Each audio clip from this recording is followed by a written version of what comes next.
Hello, everybody, and welcome again to another episode of the Risk Matrix with myself, Dr. Martin, and Mr. James Junkin. Hey, James. Hey Doc, how's it going? Roll Tide, buddy. Roll Tide. Starting to win. It's good. That's a good thing, right? That's right. Got your clock going off in there in the background. It's time for another good episode from us. And before we get started, I just want to say that as always, we're powered by Veriforce. We're very thankful for their support. Um, and we just came off the NSC show in Denver. Hope everybody had a great time.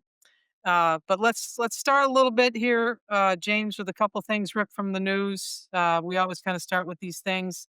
What kind of things are you seeing in the news lately? For Well, I see the news has finally caught up to some episodes of the Risk Matrix where a lot of articles and popular safety publications out there talking about some of the OSHA revisions as far as regulations, some of the clawbacks. We had an episode when we went through some of the proposed clawbacks related to things like respiratory protection, a lot of chemicals.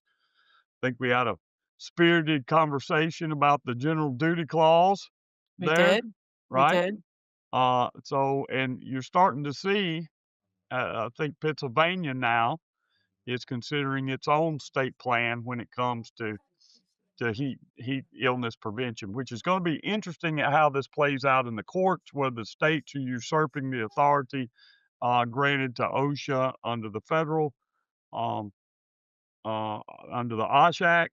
I'm really interested how this litigation is going to work out. But hey, stay tuned. If you're interested in those type of topics, go back, check out some of our past episodes where we have gone through, and I think Manda, our lovely and talented producer, may post some of those on LinkedIn for you for easy reference. Sure thing. So let's jump right in today to our topic. There was a professional safety journal article. I forget what the title was, but it was on ethics.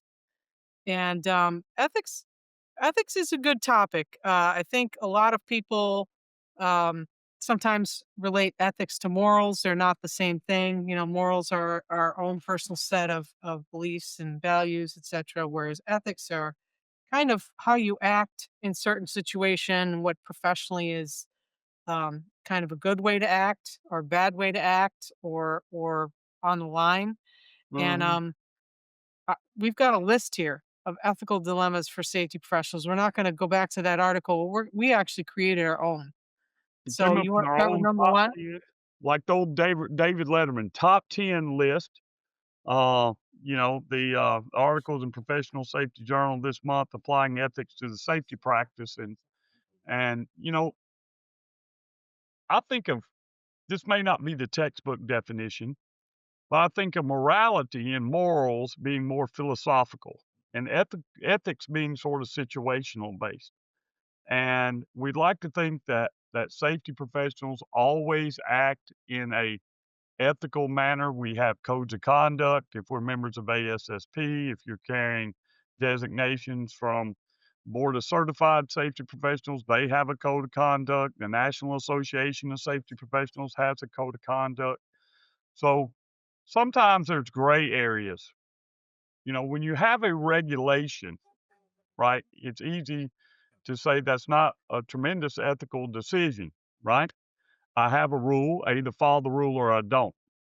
But there are some situations in safety, we don't always operate in the black and the white. Um, and I think safety professionals are often put in situations, depending upon their organizational culture, where they have to choose between doing the right thing and choose and continuing to get a paycheck. And that's a real concern for many safety professionals that reach out to me and we have private conversations in these situations. So let's just start down the top 10 list here. Yeah. Reporting versus reputation. Should a report a safety violation that could damage the company's reputation or client relationships? This is real. This is real. And as you know, a lot of the companies that we work for and with, or have worked for in the past, uh, they are required to report these safety incidents into ISNet World, Avetta, Veriforce, right? Because it's part of their subcontractor evaluation. Right. Um, one of the things that these vetting systems have done is that they've made it so that they're going out with search bots, and they're actually achieving get at least getting the OSHA violations from the OSHA website and matching it to what people report, right? So there's a check on that. But but oftentimes if you don't belong to these systems, right? I guess that's where it becomes a gray area. They don't ask, do you not tell? Well, I and even in the situations where you do report, if no one else saw it, did it really happen? Okay. Um, this is primarily due to evaluating people's safety management systems based on lagging indicators in injury rates. Okay. Um, I've been in this situation where something that happened off-site, not on the hiring client's particular job site, had nothing to do with the work that we perform for that hiring client. Is that something that we report to the third party verification system? Is that something we put on our OSHA logs? I've even heard of people that say, I keep two sets of OSHA logs, one that I give to OSHA and one that I send in to different verification systems. So I'm not saying it's right. What I'm saying is that in this discussion, this presents an ethical dilemma for safety professionals in that, do I report a safety violation knowing that it could cost us business, it could damage our company's reputation or other client relationships? And there are ways to rationalize these things in your mind so that you feel better about it. Not saying it's right. I'm just Yep. saying I live in the real world where these type of decisions are made every day. I will say, even James, that some of these decisions, reporting versus reputation, start as early as the accident investigation, right? And how you portray any type of incident or near miss in an accident investigation is kind of sets the tone for where this goes when, it either gets out to the media or the press or it gets to your clients because other subcontractors were involved. So I mean, this is not just okay, we already have this incident and should we report it or not, or where should we report it, or should we be honest about it? It's also about ethically looking at an incident for what it is. Oh, I agree with that 100%, and this is why I strongly recommend that companies have injury case management and get the safety professionals out of the injury case management business. On one hand, we're there to protect the worker. We want the worker to go home safe. Our job and responsibility is for the safety and health and welfare of individual employees and the collective group. Then on the other hand, our performance as a safety unit or as a company looks at these lagging indicators such as total recordable injury rates, EMRs, things of that nature to determine whether or not we're operating in a quote unquote safe manner. So when you put a safety professional in that situation, I've seen oftentimes safety professionals discourage people from going and seeking competent medical care.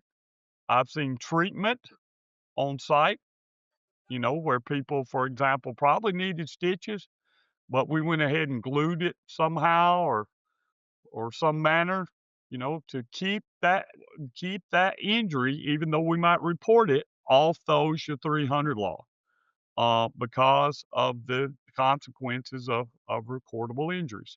So while we worry about recordable injuries from a safety standpoint, there are a lot of times safety professionals are under a lot of pressure to minimize this, to get people back to work as soon as possible. And my advice is get us out of it, man. That's what an injury case management firm's for. James is not a is a safety professional. I'm not a medical professional, right? We want people to come to work and understand that if they're injured, they're going to get the care necessary uh, to bring them back to total health and get them back to work as soon as possible. But that's one of those ethical dilemmas, right? That Yeah. sometimes people are put in So when let it me comes just to, let me uh, just insert a little bit here. I think, when we talk about ethical things, and we've got 9 more of them on our list here, um, ethical, how do you measure ethical, right? And I think we can look to kind of, maybe a little bit what the court systems do, right? It's what a reasonable person would do in the same instance, or what, a certain percentage of our profession would do in the same instance. You think about what your mentor would do. Think about somebody who you admire would do. But basically, what would the reasonable standard of care be for what you're doing or what decision you're making, right? And I think that that's kind of a good litmus for ethics. I don't know if you would agree with that or not, but yeah, I agree with that. Here's another one. What would your mama think? If your mama was assuming your watching mom is you make ethical, this decision, would she be proud? If mama's not proud, you probably don't need to do it, right? you Right. know? All right, let's move on to number 2, production pressure versus safety standards. I've been through this situation. I think everybody who's probably ever been in safety, especially in the fields that you and I kind of revolve in, construction for me, and oil and gas for you mostly, uh, there's always a production push, right? There's always how much can we get done in a day? How quickly can we get the job done in order to make the most amount of money? And I think there's always a push, safety versus production. Maybe I not mean, always, but there quite a should lot. be there's a natural contention there. But if we've done our jobs right and we've identified hazards in the planning stage of the work and we're not waiting till we get to the job site to draw it up in the dirt, then we shouldn't have all these discussions when we get out there. There shouldn't be a surprise confined space that pops up, for example. But I have seen instances. I remember one a few years ago working in a power plant um, in the Northeast, and it was a union job. So you had people from the hall come out to work for this contractor, and they needed to go in to this combined space, very similar to the scenario that's in the article, for just a couple of minutes. Just a couple of minutes. And they were going to put this guy on a skateboard, skate him into this pipe. He had to go down and do something, and he was going to come back out. We had no documentation of anybody being trained. Okay. No documentation of an intra attendant, training, rescue, everything that goes into confined space. So I get this call, and they're like, "These guys say they're only gonna be down there a couple of minutes, man, but I can't verify that any of these people are trained as entrance attendants. We don't have any air monitoring equipment." I said, "This is how CSB videos get made of you, Hmm. okay? This is how this happens. Well, what do I need to do?" I said, "Inform them of your objections to this. Tell them what the hazards are. You're the consultant. Yep. Give them the knowledge in your advice. Document it, and then they're gonna do what they're going to do." Short of physically restraining people, I mean, there's nothing that we can do beyond give our advice. So, in this in that situation, they went ahead and did it. Nothing happened. But what if it did? But what if it did? So I mean, Those I, are I think that's willful how. citations. People go to jail for that kind of stuff. As I look at stuff as a safety professional, when production pushes, right? It's always nothing's going to happen, and my response is always, "But what if it does? And how will we feel? And what will be our response to the company owner, or the GC, or OSHA, or the public?" Right?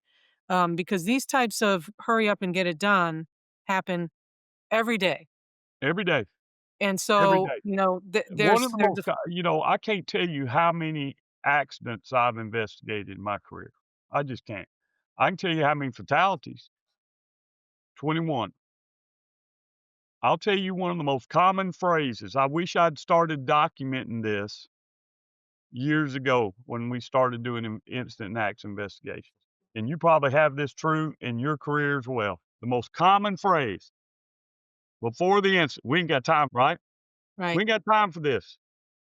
Most common phrase right before we're about to do something we know we're not supposed to do and hope it turns out okay. And Yeah. most of the time it does. Mine, James, is it's nothing's ever happened before. We've done this 100,000 times and nothing's ever happened. And my response is always, "But what if it does? But But what if what it if it does? does?" So to How are you avoid gonna that treat it? ethical situation, okay? If you go back to hazards being identified in the planning stage of the work, we've had this conversation before we get to the job site. That's where production pressure versus safety standards comes into play. Is when we haven't identified it, now we're under the gun. We've got timeline, money's at stake here. Uh, there's a pressure for to get the job done, and then we've got this safety standard that's there that applies to an event that potentially, I guess we had to put it on there, it may not be likely to occur, but if it does occur, it's going to result in severe consequences. We talked about that last week on the podcast, right? You can avoid all that if you take care of it in the planning.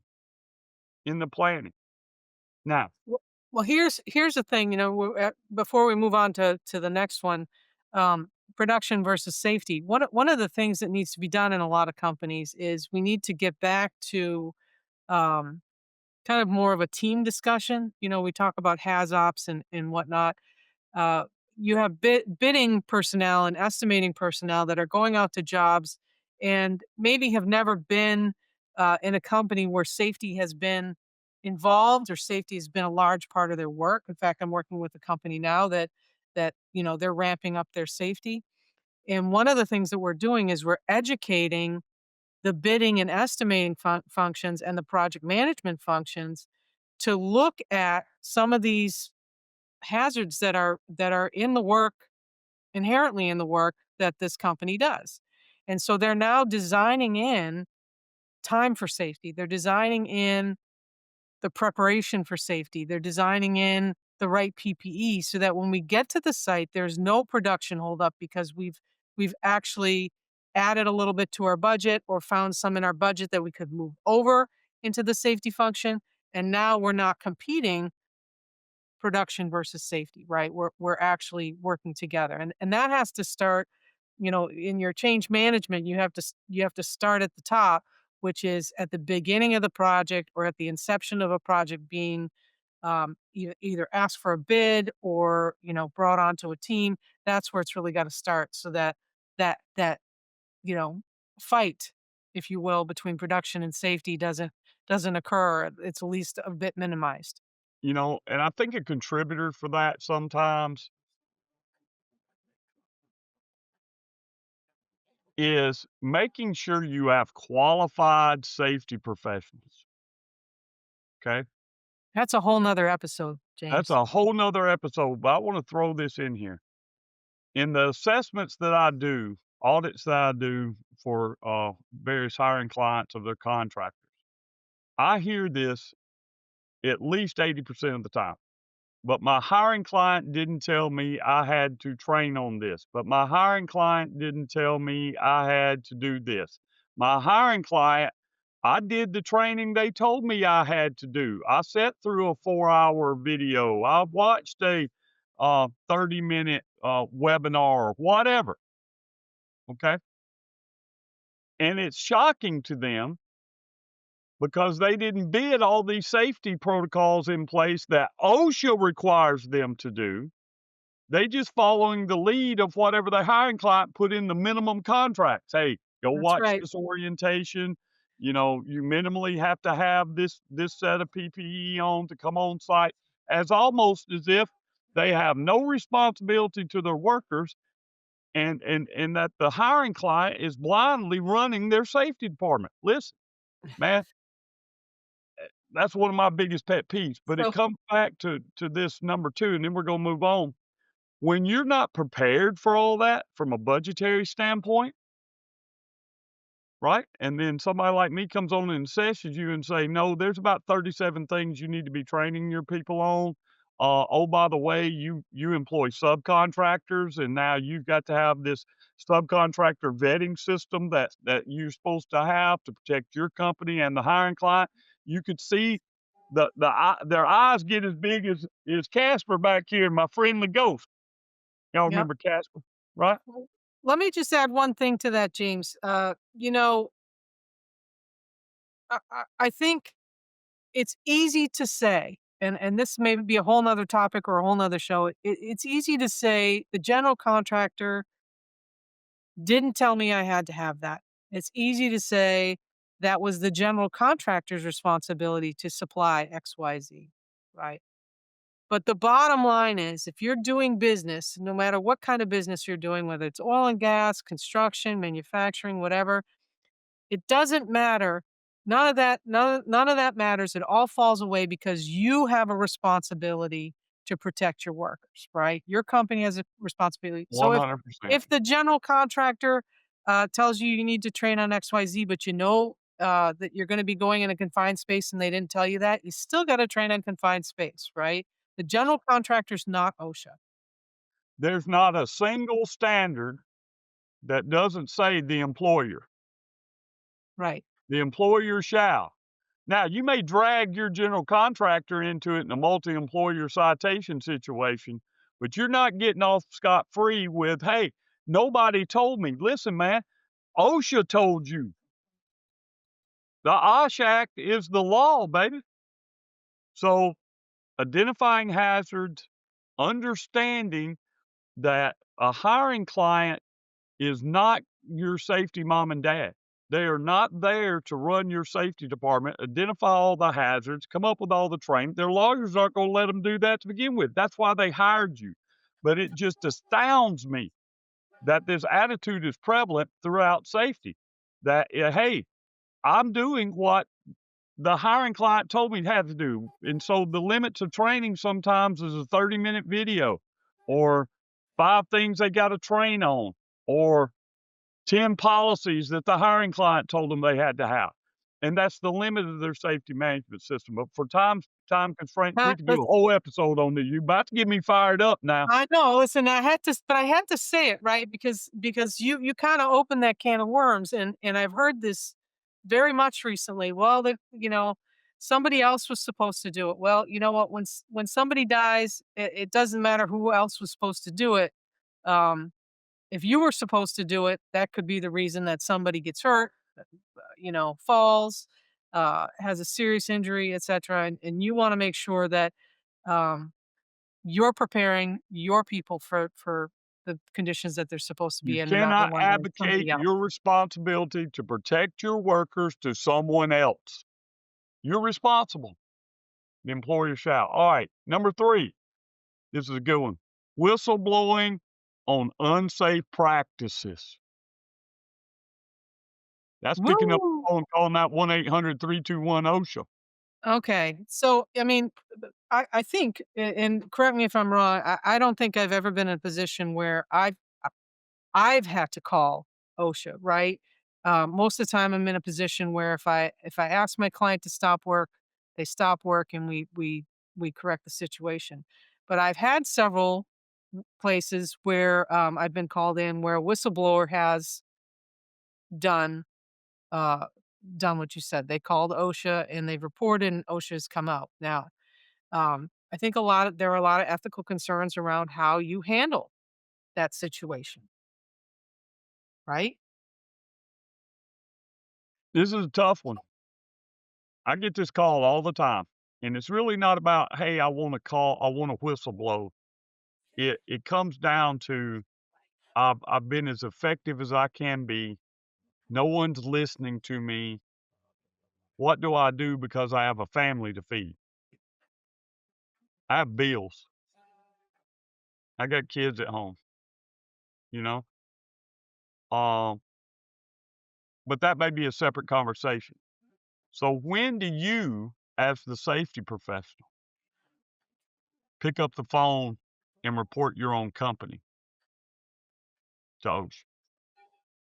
Number one cause of OSHA inspections is employee complaints. You know, I would say at the point where we're willfully acting in a manner that people's lives are at risk, you got a decision to make.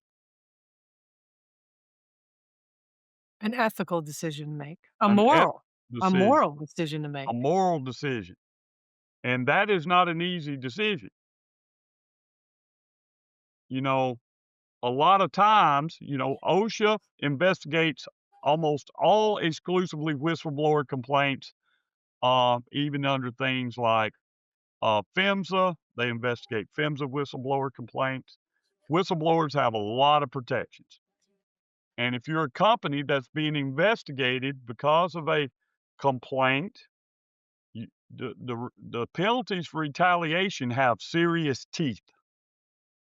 So you want to think about that before you start retaliating, because I know sometimes, people go around and they don't know, they're not told by OSHA who it is, but they try to They can divine try to who figure the it out. whistleblower is, right, and come up with it. So what if it's you?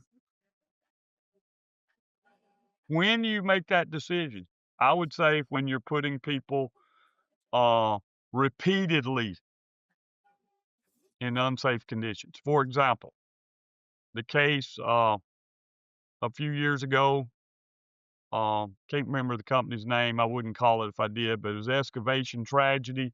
The company had previously been cited for excavation violations. They had a fatality related to a cave in. Leadership knew about it.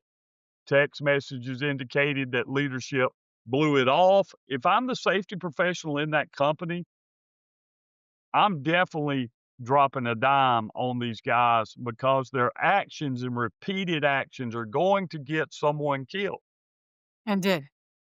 and did. Did. So I think that's where I draw the line on whistleblowing on unsafe practices. What about you?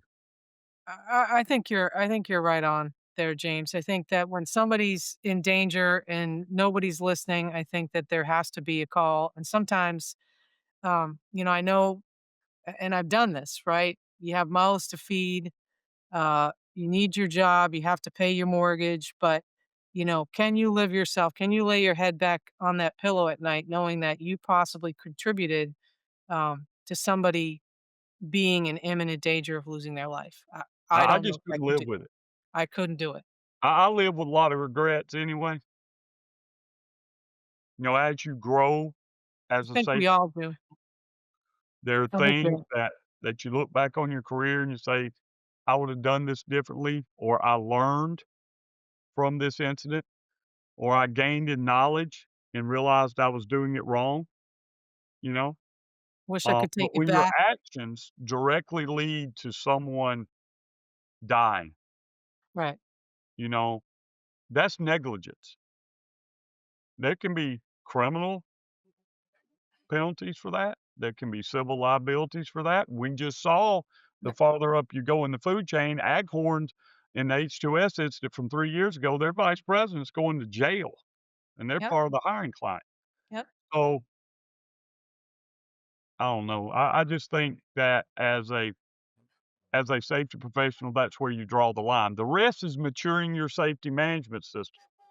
I mean, I don't think you should be calling OSHA because they come out there and three guys aren't wearing a hard hat to say three guys aren't wearing a hard hat. We're trying to mature the safety management system here, right? Well, and I think some of it too, James, is that you mature as a safety professional by getting more professional development and talking to your mentors and using your phone of friends and deciding different tactics to try before you've exhausted everything and now you're at the point where something is just glaringly unsafe, right? We've gone as far as we can go, and at that time, I think It's probably time to be a whistleblower, and it may be time for you to leave the organization. You know, we did an episode of knowing when to quit. I bet you can't either. I can't count on all my fingers and 9 toes here how many times people have called me and said, "What do I do?" They Yeah. won't listen, they don't do this, they're mean to me, They might not like what I say, because sometimes I do tell them I think it's time to quit, but, anyway, so sometimes it is. let's not beat this to death. Let's Let's move go to on. number 4. Number 4, data manipulation. Is it ethical to adjust safety metrics to make performance look better for audits or stakeholders or for anybody for that matter? Let me tell you where I run this in, okay? Um, I run into this doing assessments when we send out, a big packet of what we're looking for in the assessment, your policies, your training, your et cetera, and people realize they have a gap. So, we're gonna make things up to try to close this gap. And, I remember one time, company sent me some policies that still said, "Insert company name here," right? Their safety professionals did that. Look, Yeah, yeah, I think that comes back to understanding we're trying to get better, yeah. right? I really don't like scores in assessments that are pass fail. I mean, not pass fail, 85 or 90. I don't like graded assessments. What does that mean, right? What is it I can compared score a to? 90 and the 10% is the stuff that's gonna get us all killed. Yeah. Uh, so I'm gonna say my most unpopular opinion here, right? It just depends. Data is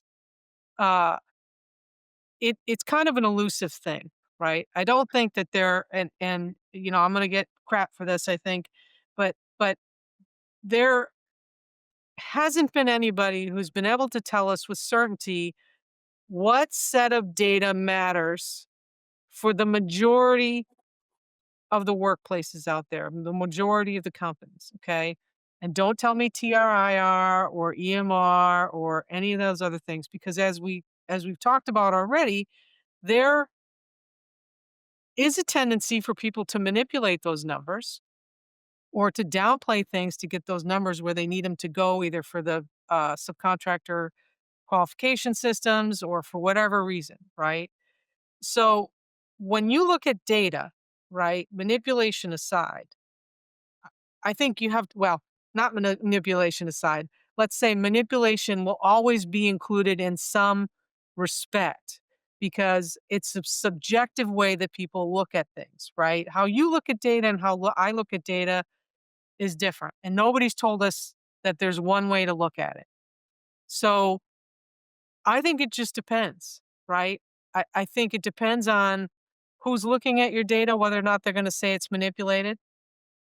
I, I think my feeling, and this is again, this is just my opinion. This is not Veriforce's. This is not James. I think all data is somewhat manipulated.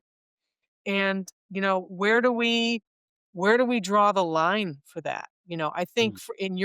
in your example in audits, you can come up with where things are missing or where people are trying to hoodwink you into thinking that they have something that they don't. That's the audit is probably one of the best tools to ferret out data manipulation, in my opinion. Oh, absolutely, absolutely. Now, I wanna say this about data. Data taken out of context is useless, okay? You can have a organization that has worked many years, that has no safety program at all and doesn't have injuries. But I think we both agree that's probably a high risk organization, okay? Then you can have really good companies that invest a lot into their safety management system that try to do the things quote unquote right way, that have an incident, and we're real quick to wag our fingers in moral judgment. Look at it in context. Because and you're starting to see this sort of change in safety, like the sticky stuff, the stuff that will kill you. Companies aren't as worried in some instances now about injuries that are minor in nature, but end up on the OSHA recordable log. They're focused really around the things that are life threatening, life altering type injuries. And I think that's a good thing because when you just look at the data and you say this number taken out of context, um, really doesn't tell me anything. And you could be penalizing good companies for having invested in their safety management system that had a horrible thing that happened to them. Um, I've worked with a lot of companies that have had fatalities, and the numbers will look very bad when we start analyzing that from a statistical standpoint. But when taken in context, this was a clear case of unpreventable employee misconduct. The company could not have prevented it, or the company missed this particular hazard. Uh, so I would say think of data in context, dig deeper. No company is the sum of a number. Look Well, for and patterns. I will add to that, make sure you know whose context the data is being put into, right? Because that can also be manipulated. Let's move on to Absolutely. number 5. Training compliance versus real competency. Now this is a hot button. I know James with both of us, and I've learned some things from you in the way that you set up your training programs with Mariner Golf. Um, there are a lot of people out there that are using online training, right? And many places in the regulation, online training is not mentioned, but certainly there's some hands-on portions that are mentioned that are never touched upon. Like, for example, if I take a online competent person for excavations, who's checking the hands-on portion to know that I actually can execute soil classification, um, identify hazards, etc. And I know that in your training programs, and at least the ones that we've collaborated on, there is a competency check as part of that training. And Veriforce has developed a competency-based training programs for like lockout, tagout, confined space, respiratory protection. Just launched one for fall protection. You know, I'm not against e-learning, and that's sort of an evolution of James over the past few years. You asked me that 10 years ago. I was a classroom instructor-led training, and in some cases, I still am. What I see is this pressure on safety professionals to say, "Hey, we can go out, we can buy this solution. It has these names of these topics. This real world. I just did an assessment 3 months ago. These folks lock and tag out and hydrous ammonia lines. They're training through their e-learning providers 2 minutes and 56 seconds long. There's no one out there that believes that that's enough training for someone to go and actually perform lockout tagout. So no matter what platform or what method you're using, the real question is, does it meet the requirements of OSHA publication 2254, right? And are the workers competent?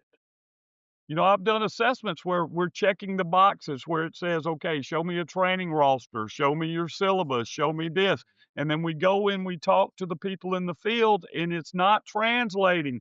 They can't tell you two things about basic safety. So now Well, you're in an ethical dilemma as a safety I hate to professional, say right? it. I hate to say it, James. With at least in the construction industry, I've seen with online training that some of these guys, if they're not taking the training at the work site or at their office, sometimes other people are taking the training for them, like their girlfriends or their wives or their husbands or their Seen that. kids. Or Ye AI. Oh, or ow. AI or AI. So we have to be real careful, especially with the competency portion when we're putting people in harm's way. So, I mean, So, I as a think that's safety professional, the ethical dilemma is, should you sign off on that? When you know that your training is not meeting what's in OSHA publication 2254, or if you know that the training covers it, but the retention is not making it to the field. well, you can't have one without the other, James. You can't have the training without the check, the field check, right? And I think that that's kind of what you and I are both on board with. Oh, you may be meeting, I don't even wanna say you're meeting the letter of the law, because in many cases it's not. You, It's not you're meeting you're the letter of the creating law. a you're creating smoke and mirrors is what you're doing. So, as a safety professional, this is the ethical dilemma. Our company's invested in this. We've rolled it out. Or they People just are using checking the it. boxes. The name, it says lockout, tagout, you know, but I really don't believe that there's a tremendous amount of safety professionals that are saying, "I'm checking this box. I know this is insufficient. I'm gonna pass it on to my workers." What I find is the safety professionals that this evolves to is that they really don't know. They don't know what's supposed to be in the training. They see the topic and they roll with it. Right. And we ought to do a whole episode on the difference between awareness level training and competency-based training. I hope Let's our go to number producer Amanda's taking notes on all the things that we wanna do, that's right. Let's spin-off go shows number on. 6 because 'cause you're gonna get me fired up about number Yeah, 6, baby. number 6 I've already talked about, right? Contractor safety oversight. How do you handle situations where third-party contractors are not following safety standards, but the company benefits from their work? This was the topic that we talked about at ASSP, Rumble in the Jungle, baby, safety versus procurement, okay? Where you have the safety professional identifying problems with the contractor, but the procurement professional says, "I don't have anybody else to do it. Someone else is, more Wasn't in expensive, the contract. it costs us more money." And this fight between the two entities as what we should do. So from an ethical standpoint, the safety professional has its role, the procurement professional has its role. So what's the dilemma, right? At some Well, point, this comes back to organizational culture, in my I was opinion. gonna say, James, I really don't think this is a procurement versus safety thing. I think this is a you have to do what you have to do, right? It's But in the if regulation. safety doesn't have an authority to stop a job or to put a contractor on a corrective action plan or to turn them a different, restricted work, uh, as far as you wanna call it, a grade or something as far as your contractor management system is going, then do you really have contractor safety oversight?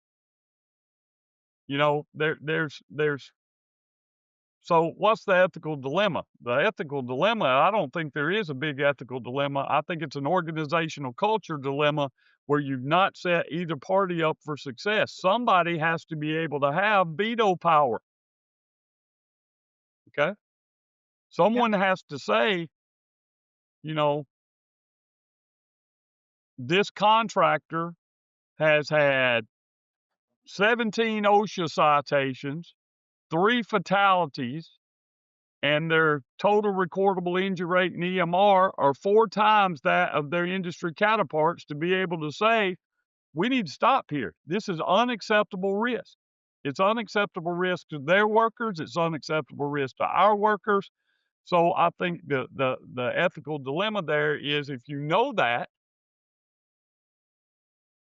but procurement's still allowing them to work, do you take that to senior management and voice your concerns? Email is a great thing, email is a great thing. Okay, Um, number 7, budget cuts versus safety investments. What's the ethical stance when budget constraints lead to reduced safety resources or personnel? Well, we deal with this all the time. I've seen this in several Dealing with it companies, right now in the oil and gas industry. Y'all right? enjoying that cheap gasoline? A bunch of people fixing to get laid off. Well, budget cuts are real. right? Sometimes just low budget for safety in general is real.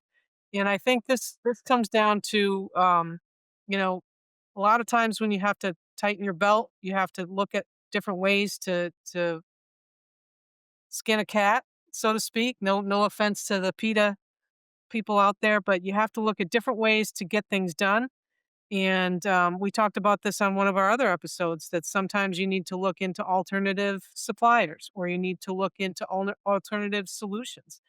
And, I look at myself a lot in these situations as the person who needs to come up with other solutions. Now, if there isn't one, then I need to articulate that, and it still demands that I spend my time looking for things that I can do in order to still meet safety concerns, but do it within the budget. We talked about this, and I can't remember which episode, the safety professionals' role in communicating ROI.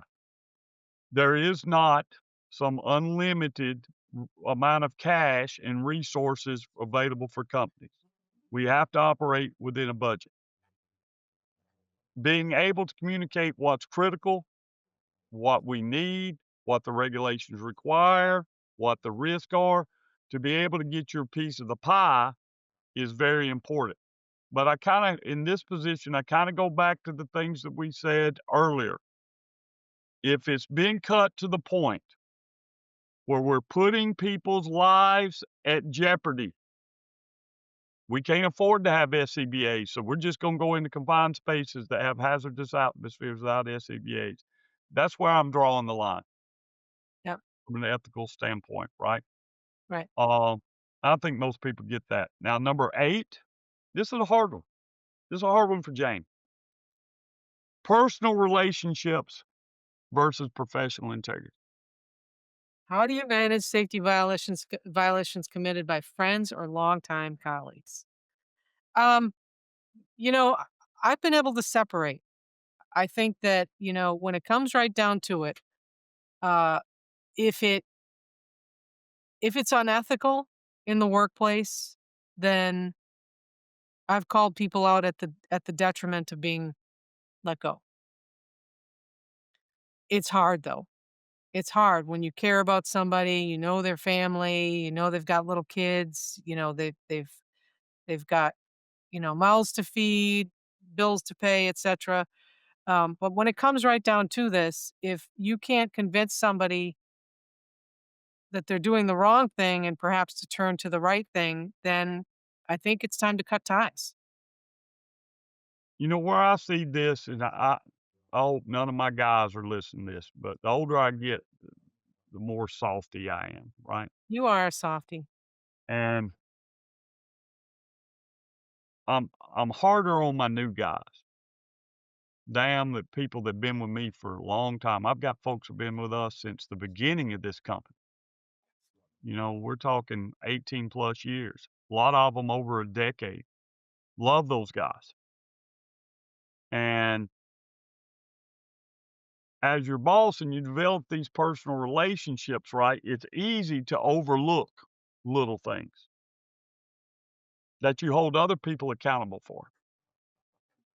And that can be very detrimental to a safety culture, if you will, when people I work for, I'm not as hard on them or as pointed to them for their safety violations as I am the new guys. You're setting your organizational culture up for failure.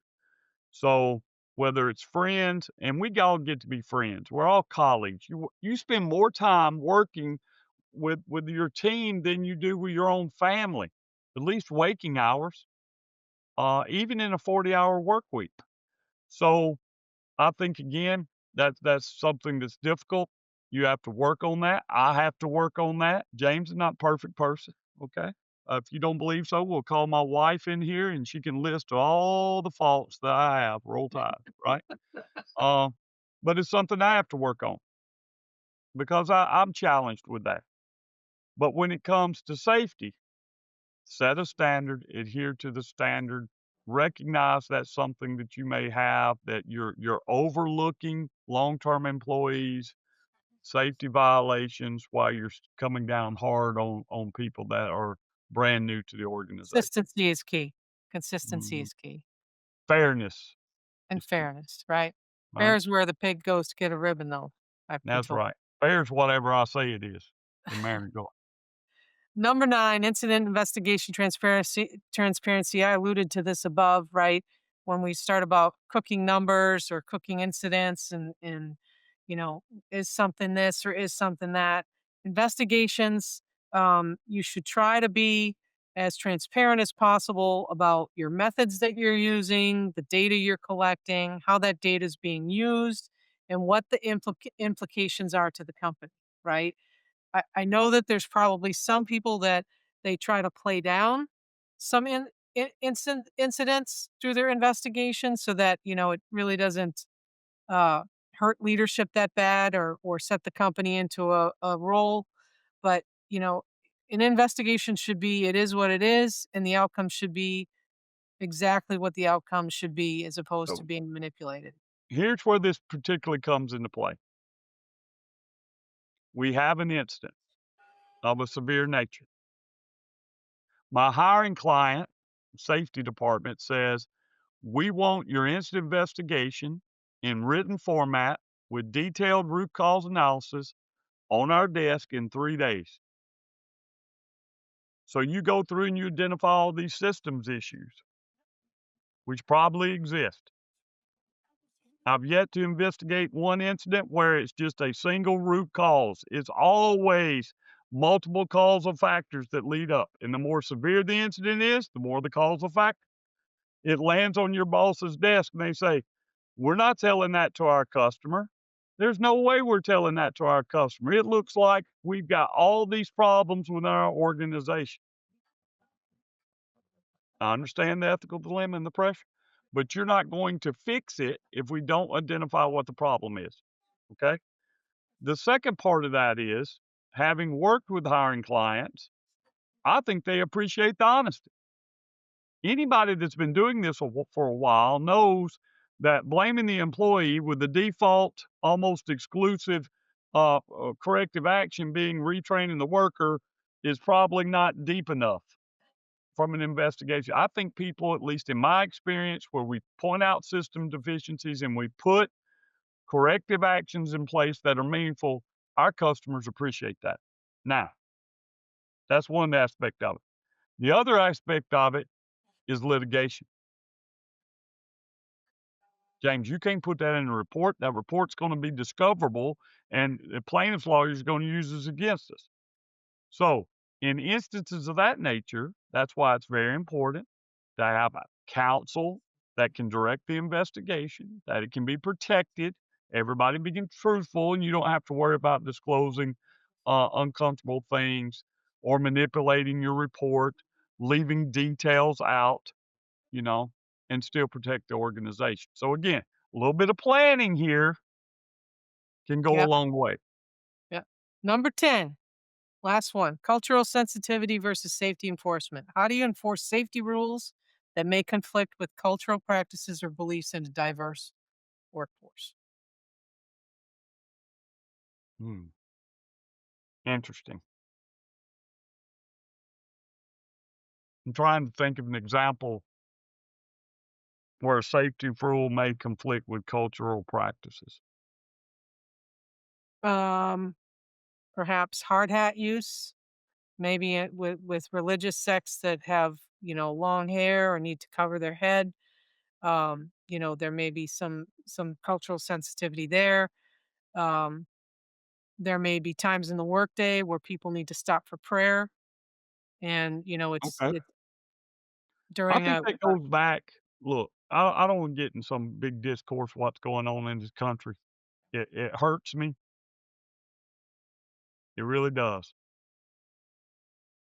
My grandmother used to say, if you're not kind, you're the wrong kind. amen. So when we hire people of different backgrounds, different cultural beliefs, they come to our organization, be kind and be reasonable. And be open, right? Be Yeah, open to hear about what things may, um, affect their workday. You know, what kind of absolutely. practices affect their workday, what kinds of things that they may or may not be able to do based on their religious, obligations. But And if we are open and we're kind, there should be a way around most issues. there's ways to make reasonable accommodations in most situations, right?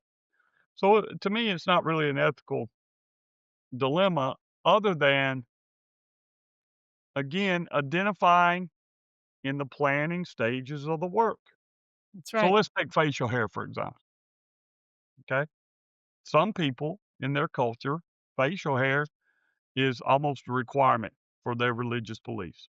Okay. So hiring that person and putting them in a role where they have to wear a SCBA tight fitting mask Respirator. probably is not the best place to do, as far as because I don't know of a reasonable accommodation that to protect that person from the atmospheric hazards that they're going to be exposed to. So maybe we put that person in another position. I don't know. Uh, I do think as long as we approach this with kindness, reasonableness, uh, making accommodations where we can, Worth that. we shouldn't be involved in an ethical dilemma. So I think the ethical dilemma comes in when we send people in knowing that we're making them choose between violating their religious or cultural beliefs and what our safety protocols are. But sooner or later, safety's got to win, Right. right? Right. Safety's got to Right. win. Wow. So, I mean, I think this was a really good discussion today, James. Thanks for the article in PSJ, for giving us some guidance that maybe this is something we could look at. I think we talked about some pretty interesting ethical dilemmas or things that could be ethical dilemmas and some ways to get around them. Um, or at least to approach these things and to think about them before we jump headfirst in and make decisions uh, based on other things besides ethics or morals, etc. And I would say So, of our top 10 list, folks, if you're in the safety practice, no matter where you are in your journey, sooner or later, some of these on the top 10 are going to come up in your career. It's better now to start thinking about that. I know the Board of Certified Safety Professionals now is requiring you to have some type of ethics training every year, and that's because of these situations, right? So be thinking about how you would go about handling these situations. Reach out to mentors, talk to people that you trust that care about your success and how they dealt with situations. In the past, and I think that's really valuable for your career and for the workers whose safety is entrusted into our care. and I'd love it if you guys and gals would post in the chat or go on YouTube or our podcast channel and post some of the ethical dilemmas that you had. Maybe we can have another episode where we have some actual, we direct address some actual situations that you guys have been dealing with and get our opinion on that. So again, we're powered by Veriforce. Thank you so much, Veriforce, for powering us. If you want to find us, we're on Veriforce's YouTube channel. We have a Risk Matrix podcast page on LinkedIn. Go ahead and follow us there. We post a lot of shorts and some stuff in between episodes. We're also on everywhere that you find podcasts, Apple Podcasts, Spotify, anywhere that you can download us. Go ahead and download us. We've got a huge catalog of episodes that you can go back and look on, and we're so happy that you follow us and that you listen today. Hey, thank y'all for coming, for listening to our podcast. We do this for you. If we only ask one thing in return, you hit that like button, you hit subscribe, share it with your friends. Uh, Come on and let's have a discussion.